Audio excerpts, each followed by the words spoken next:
information from the scenario as well. Again, HSG 245, it is also given here. I think I don't have it here, but we can download it from the internet.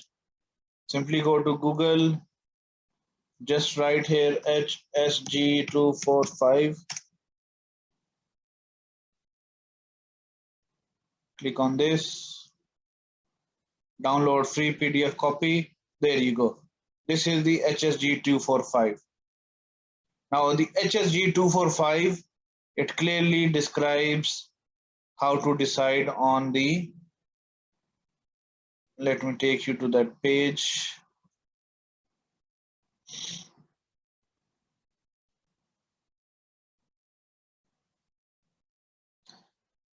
Okay, the decision to investigate. Here, it clearly mentions what you will do, what level of investigation is required. The table below will assist you in determining the level of investigation. Again, read the question. The question here tells you, decide what level of investigation is required. Okay, so in this, the table below will assist you in determining the level of investigation which is appropriate for the adverse event. Remember, you must consider the worst potential consequences of the adverse event. For example, a scaffold collapse may not have caused any injuries, but had the potential to cause major or fatal injuries. So now let's consider the scenario. In the scenario, what happened?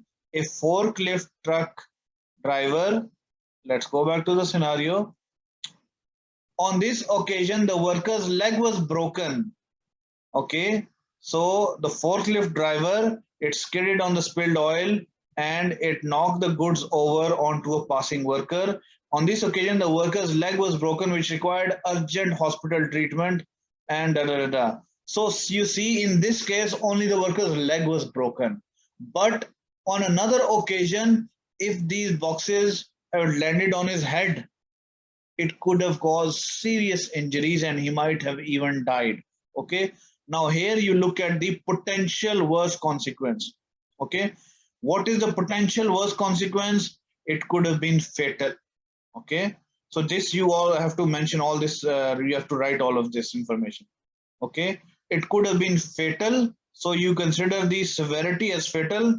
Now look at the likelihood: certain, likely, possible, unlikely, rare. This type of incident is not rare because in the scenario it was clearly mentioned that similar incidents have been happened before as well. So it is very, very likely that it can happen. So you will say that the likelihood of recurrence is likely or certain, and the potential consequence, it could be major or fatal, which falls in the red category. Okay, so in the red category, what level of investigation do you need? You need high level of investigation. Okay, so you need the high level of investigation. So all of this you can describe it. First, you determine whether the investigation is required. Then you look at the actual outcome or the severity level. Then you look at the potential outcome and severity, the likelihood. Then you look at the existing controls. Then you decide on the level of investigation required, which is high. Okay,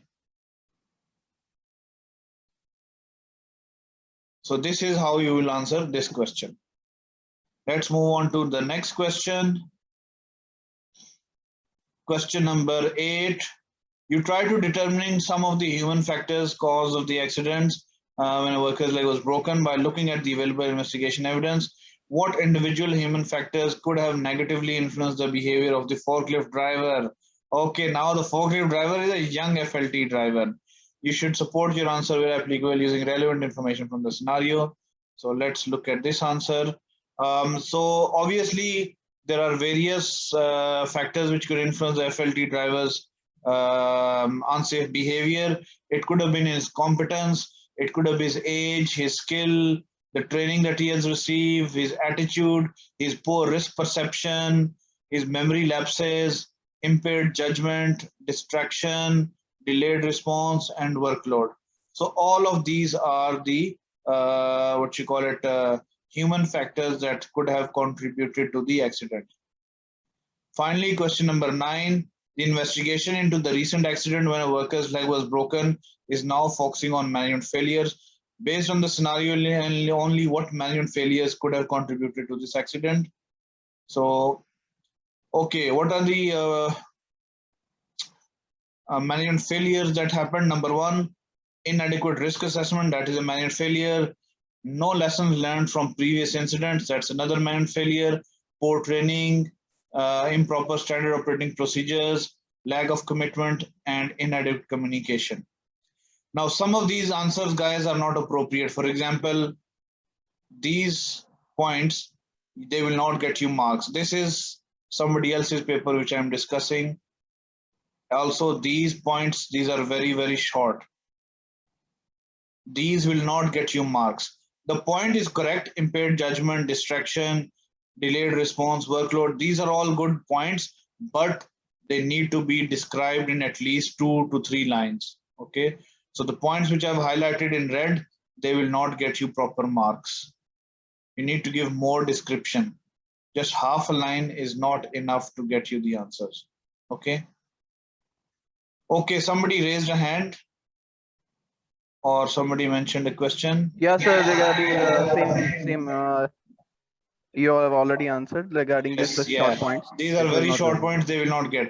Actually, this is an answer Yeah, yeah. sheet Thank from you. a student who passed. Okay, so this is what I'm discussing. Okay. But Thank obviously you. there are some points he has not addressed properly. Okay. Okay, so let's move on. Question number 9, and the last is question number 10. Question number 10 is reviewing performance. You invite the overall store warehouse manager to health and safety management review.